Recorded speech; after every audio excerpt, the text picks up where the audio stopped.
ఎన్నికల కోడ్ ఉన్న సమయంలో అంటే ప్రభుత్వం తరపున ఎలాంటి నిర్ణయాలు తీసుకున్నా సీఈఓకి తెలపాలని చెప్తున్నారు. అయితే ఈ అంశాన్ని మనకి ఇంకా క్లుప్తంగా వివరించడానికి మనతో పాటు ఉన్నారు ప్రముఖ రాజకీయ విశ్లేషకులు అంకమరావు గారు. నమస్కారం సార్. నమస్తే అండి. సార్, ఇప్పుడు చూస్తుంటే మనకి ఎలక్షన్ కోడ్ నడుస్తుంది. అయితే ప్రభుత్వం తరపున ఎలాంటి నిర్ణయాలు తీసుకున్నా కూడా సీఈఓకి తెలపాలని చెప్తున్నారు. అంటే ఎలాంటి నిర్ణయాలు అంటే ఆ నిర్ణయాలు ఎలా ఉంటాయి సార్ అసలు? అంటే ఇక్కడ ఏంటంటే ఎన్నికల నిబంధనలు అమల్లోకి వచ్చిన తర్వాత సాధారణ పరిపాలన తప్ప వాళ్ళు అత్యవసరంగా ఏదన్నా ఒక నిర్ణయాలు తీసుకోవాలన్నా కూడా, లేదంటే ఆర్థికపరమైన నిర్ణయాలు తీసుకోవాలన్నా కూడా కేంద్ర ఎన్నికల సంఘం యొక్క అనుమతి తీసుకోవాలి. అంటే ముందుగా ఇక్కడ రాష్ట్ర ఎన్నికల సంఘానికి పంపించాలి. రాష్ట్ర ఎన్నికల సంఘం దాని కేంద్ర ఎన్నికల సంఘానికి నివేదిక పంపిస్తూ ఉంటుంది. అంటే సాధారణ పరిపాలన అంటే రోజువారీ జరిగే ఖర్చులు కావచ్చు, నెలవారీ వచ్చే జీతభత్యాలు కావచ్చు, వాటి వరకు ఇబ్బందులు ఉండవు. వాటి గురించి జరిగే పరిపాలన అంతా జరుగుతూ ఉండదు. అలా కాకుండా ఏదన్నా నిర్ణయాలు తీసుకోవాలనుకోండి, కొత్తగా నిర్ణయాలు తీసుకోవాలన్నా కూడా, ఏదన్నా అమలు చేయాలన్నా కూడా వాటికి సంబంధించి ఎన్నికల సంఘానికి నివేదించిన తర్వాత వాళ్ళు అనుమతిస్తే, అంటే గతంలో దాన్ని ఎలా ఉంటుందంటే ఏదైనా పథకాలు ప్రారంభించాలనుకుంటున్నారు, లేదంటే కొనసాగించాలనుకుంటున్నారు. గతంలో ఉన్నప్పుడు మళ్ళీ వీళ్ళు కొనసాగించాలనుకుంటే దానికి పెద్ద ఇబ్బందులే ఉండవు, ఆ కొనసాగింపు జరుగుతూ ఉంటుంది. కానీ ఎన్నికల నిబంధనల కంటే ముందే ఏదైనా మంత్రివర్గం ఒక నిర్ణయం తీసుకొని వాళ్ళందరూ కలిసి ఇదిగో ఈ నిర్ణయం ఇప్పటి నుంచి అమల్లోకి రావాలని చెప్పి ఒక తేదీని నిర్ణయించుకున్న తర్వాత, ఒకవేళ అది కనుక ఏదైనా ఆలస్యం అయితే గతంలో ఇట్లా నిర్ణయం తీసుకున్నాము, దాన్ని కొనసాగించాల్సి ఉంటుంది కాబట్టి ఈ నిర్ణయం ఇప్పుడు తీసుకుంది కాదు అని చెప్పని ఎన్నికల సంఘానికి దృష్టికి తీసుకెళ్ళి వాళ్ళు కనుక అంగీకరిస్తే దాన్ని అమలు చేయాల్సి ఉంటుంది. అంగీకరించకపోతే మళ్ళీ ఆపేయాల్సి వస్తుంది. ఇలాంటివన్నీ జరుగుతూ ఉంటాయి. అలాగే ఏదన్నా పథకాలు ప్రారంభించడం చేయాలన్నా, కొత్త పథకాలు ప్రవేశపెట్టాలన్నా, ఉండ పథకాలకు సంబంధించి కొనసాగింపు సంబంధించి ఏదన్నా అంటే ఒక విడుదల చేయాలి కదా నిధులు, అలాంటి కార్యక్రమాలకు సంబంధించి కొత్తగా ఏదన్నా అంటే రోజువారీ అంటే గతంలో జరిగినవన్నీ జరుగుతూనే ఉంటాయి, వాటికి వచ్చిన ఇబ్బందులు ఏమి ఉండవు. కానీ కొత్తగా ఏదన్నా జరగాలి అన్నా కూడా, కొత్తగా ప్రవేశపెట్టాలన్నా కూడా ఎన్నికల సంఘం అనుమతి తీసుకోవాలి. అంటే ఇక్కడ చూసినట్టయితే సార్, నిన్న కూడా మనం చూసాము, మీనా గారు ఏంటంటే ఫ్లెక్సీలు, హోర్డింగ్స్ ఎక్కడ పడితే అక్కడ పెట్టొద్దు అని చెప్పేసి ఎన్నికల కోడ్ ఉంది కాబట్టి ఇలాంటివి చేయొద్దు అని చెప్తున్నా కూడా కొంతమంది వైసీపీ నేతలు ఏంటంటే ఎమ్మెల్యేలు దానికి భిన్నంగా చేస్తున్నారు. సో దీన్ని అసలు మనం ఎలా చూడాలి సార్? అంటే ఎన్నికల నిబంధనల ప్రకారం చూసుకుంటా ఉంటే దాన్ని అతిక్రమిస్తే దాని మీద చర్యలు తీసుకునే అధికారం ఎన్నికల సంఘానికి ఉంటుంది. అలా ఎవరన్నా అభ్యర్థులు కూడా వినకుండా గనక అమలు చేయాలని ప్రయత్నం చేశారనుకోండి, వాళ్ళని అనర్హులుగా కూడా ప్రకటిస్తారు, ఎన్నికల్లో పాల్గొనే అవకాశం కూడా లేకుండా చేస్తారు. కాబట్టి ఎన్నికల సంఘం కనుక తీవ్రమైన నిర్ణయాలు తీసుకుని వాళ్ళ దృష్టిలో ఇప్పుడు సహజంగా ఎలా ఉంటుందంటే పథకాలకు సంబంధించి ఇప్పుడు కొత్త కానుకలు ఉంటాయి. నిన్న చూసాము, ఒక శాసనసభ్యుడు ఆయన చిత్రపటాలను ముద్రీకరించి పిల్లలు చదువుకునే మామూలుగా పరీక్షలు రాసే దాని మీద కూడా ముద్రించి ఇవ్వడం కూడా జరిగింది. అలాగే చిక్కీలు పిల్లలకి అందించే దాని మీద ముఖ్యమంత్రి గారి బొమ్మ ఉంటుంది. ఇవన్నీ కూడా ఎన్నికల సంఘం కొంచెం తీవ్రంగానే తీసుకుంటది, దాని మీద తగు చర్యలు తీసుకుంటది. ఇప్పుడు అవన్నీ తీసేయాలని అన్నారు కదా, సచివాలయాల మీద ముఖ్యమంత్రి గారి బొమ్మలు ఉన్నాయి. అలాగే రైతుల యొక్క పట్టాదారు పాస్ పుస్తకాల మీద కూడా ఆయన బొమ్మలే ఉన్నాయి. అలాగే చనిపోయిన వాళ్ళ ధృవీకరణ పత్రాల మీద ఆయన బొమ్మలే ఉంటున్నాయి. పుట్టారు అని చెప్పడానికి ధృవీకరణ పత్రాల మీద కూడా ఆయన పేరు మీద ఆయన బొమ్మే కనపడతా ఉంది. ఇలాంటివన్నీ కూడా నిబంధనలకు విరుద్ధం అన్న సంగతి తెలిసినా కూడా దాన్ని ప్రవేశపెట్టాలనుకున్నప్పుడు అధికారులు ముందుగా ఎందుకు తెలియజేయట్లేదు? ముందుగా దీన్ని బాధ్యులు చేయాల్సింది అధికారుల్ని.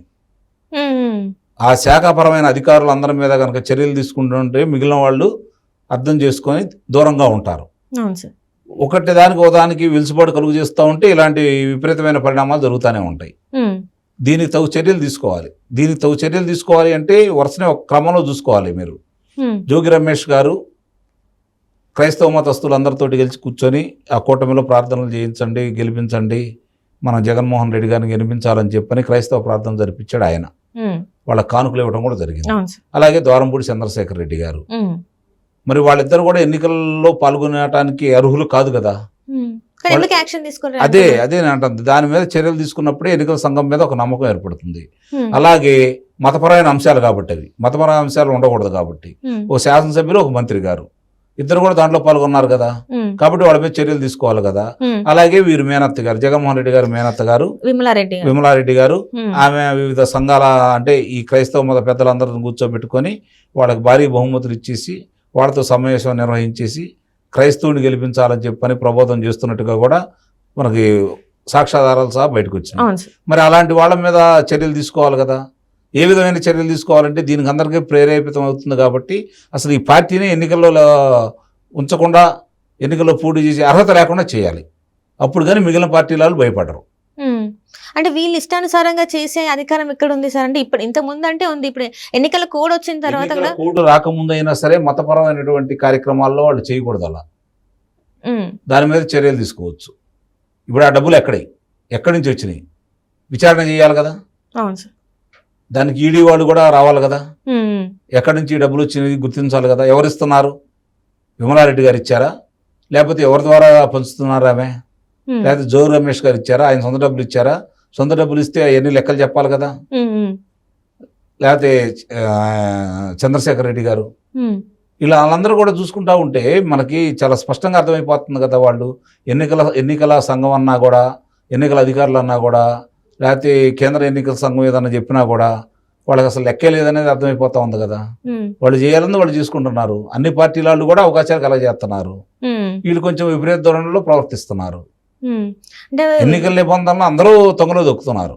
ఉమ్, కానీ శాఖాపరమైన చర్యలు కావచ్చు, లేకపోతే ఎన్నికల సంఘం కావచ్చు, తీవ్రమైన నిర్ణయాలు తీసుకోవట్లేదు, వాటిని అమలు చేయటం లేదు. ఉమ్, ప్రకటిస్తున్నారు ఉమ్, తీవ్రమైన నిర్ణయాలు ఉంటాయి అని చెప్పి ప్రకటిస్తున్నారు, కానీ దాన్ని అమలు చేయట్లేదు.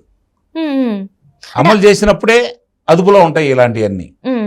అంటే అమలు చేయట్లేదు అంటే వీళ్ళు యాక్షన్స్ తీసుకోవట్లేదు. అంటే యాక్షన్స్ తీసుకోవట్లేదు అంటే వీళ్ళు ఎక్కడైనా భయపడుతున్నారంటారా మరి? భయపడటం కాదు, ఎక్కడో ఏదో లొసుకుంది, వ్యవస్థలో లొసుకులు అడ్డం పెట్టుకుని వీళ్ళు చేస్తున్నారు. ఉమ్, లేదంటే అధికార పార్టీ వాళ్ళ యొక్క ఒత్తిడికి తలొక్కుతున్నారు. ఉమ్. రెండే ఇప్పుడు కారణాలు కదా, వేరే ఉండవు కదా అక్కడ. ఉమ్. అధికార పార్టీ ఒత్తిళ్ళకి తలంచుతున్నారంటే ఎట్లాంటి ఒత్తిళ్ళు చేస్తారు సార్ మరి వీళ్ళు? అంటే ఇట్లాంటి టైంలో కూడా వాళ్ళని బెదిరించి అంటే ఎలాంటి బెదిరింపులకు పాల్పడతారు సార్ మరి? బెదిరింపులనే కాదు, అధికార పార్టీ ఉంది కాబట్టి వాళ్ళు చూసి చూడనట్టు వదులుతున్నారు అనేది ఒకటి. ఉమ్, రెండోది కానుకలు ఇస్తున్నారని చెప్పని అపోహలు కూడా ఉన్నాయి. ఉమ్, కానుకలు తీసుకుని వాళ్ళు మేలకడ కూర్చుంటున్నారేమో అని చెప్పని ప్రజలు కూడా భావిస్తున్నారు. ఉమ్. అంటే కానుకలు అంటే తాయిలాలు అన్నట్టేనా? అంటే ఇది డబ్బుకి లోబడి ఇట్లాంటి డబ్బుకు లోకం దాసోహం అన్నారు కదా. కొత్తగా ఏముంది మనం చెప్పుకోవడానికి? ఏ అంటే వ్యవస్థలు కూడా నిజాయితీగా పనిచేస్తే భారతదేశంలో ఇన్ని అకృత్యాలు, ఇన్ని అక్రమాలు, ఇన్ని దోపిడీలు, ఇంతమంది అక్రమ సంపాదన ఎక్కడి నుంచి ఉంటుంది చెప్పండి? ఉండదు కదా. ఉమ్, అన్ని వ్యవస్థల్లో లోపాలు ఉన్నాయి. కొన్ని వ్యవస్థలు ఏంటంటే అధికారంలో ఉన్నవాళ్ళు వ్యవస్థలను వాళ్ళ అదుపాజ్ఞంలో పెట్టుకొని విచ్చలవిడిగా చేసుకుంటూ ఉంటారు. ఉమ్, జరుగుతున్న పరిణామాలు అన్నీ అదే కదా. ఇందులో ఎవరు అతీతులు గారు, కాకపోతే చిన్న దొంగలు పెద్ద దొంగలు అంతే. అతీతులు కాని వాళ్ళు అయితే ఎవరూ లేరు. ఉమ్. అంటే డబ్బులు ఇస్తే ఏది చేయడానికైనా సిద్ధమేనా? అంటే వాళ్ళకంటే ఒక ఎథిక్స్ అవన్నీ ఏమి ఉండే అంటారా? ఏమి లేవు, అవన్నీ మర్చిపోయి చాలా సంవత్సరాలు అవుతుంది. Right sir.